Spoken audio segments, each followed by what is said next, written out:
Everybody, welcome back to the Philosopher's Oracle, and today we will talk about the commentator, translator, scholar, and patron of the arts, Prince Darashiko, and his tragic life, his work, and its significance in Indian history. Darashiko was born on 20th March 1615 in Ajmer, Rajasthan. After his father Shah Jahan became king of the Mughal dynasty, ascended the throne, he was made the heir apparent to the royal throne of the Mughal dynasty. He learned Persian, Hindi, Sanskrit among the other languages. And his mother was the famed Mumtaz Mahal, who was the muse for the Taj Mahal, as we all know. He was married to Nadir Banu Begum, and as a gift to his wife, whom he newly married, he created the Dara Shiko album, which is a compilation of various works of art. Okay, so in the center is the portrait of his wife. On the side, you can see the Dara Shiko album. One more side was Ajmer, the place where Dara Shiko was born. And on the top right corner is the picture of Dara Shiko's wedding procession. Okay. Later in his life, Dara Shikoh was made the governor or Subedar of Allahabad, and later he was appointed as governor of Gujarat or a province of Gujarat. Okay,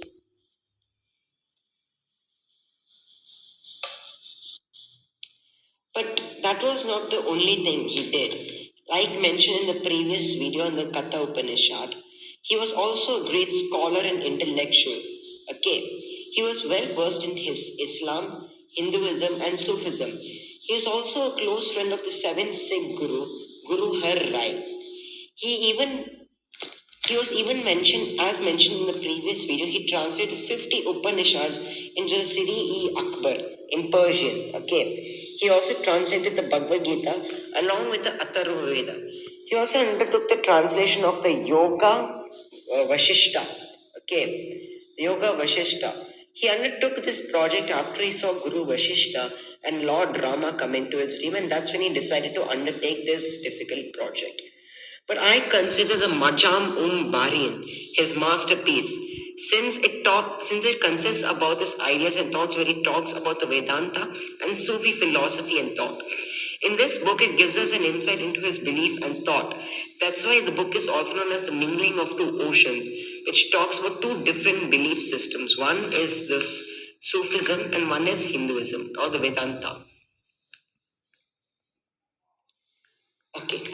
But unfortunately, his life was marred by tragedy. When his father was ill, there was a civil war which broke out between the four sons. Okay, but only Aurangzeb or Dara Shikoh were thought to win this war. Okay, he met Shah Nazaf Khan, the governor of Gujarat, who helped Dara Shikoh to recruit a new army. Okay, he occupied Surat and Ajmer. Okay, and decided to make a stand against his brother Aurangzeb. But unfortunately, he was defeated in the Battle of Deroy near Ajmer.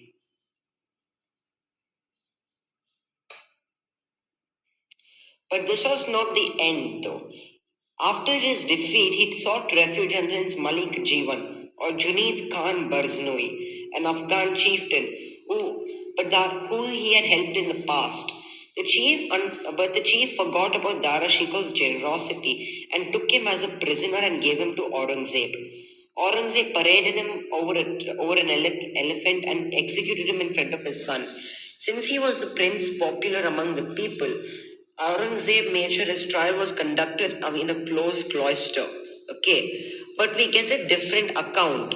We get a more detailed account from Niccolo Munisi, a Venetian traveler who also worked in the Mughal court. Okay, he stated, according to legend, he stated that Dara Shikoh was decapitated and a guard went to Shah Jahan, who was imprisoned, and said that Aurangzeb had remembered him.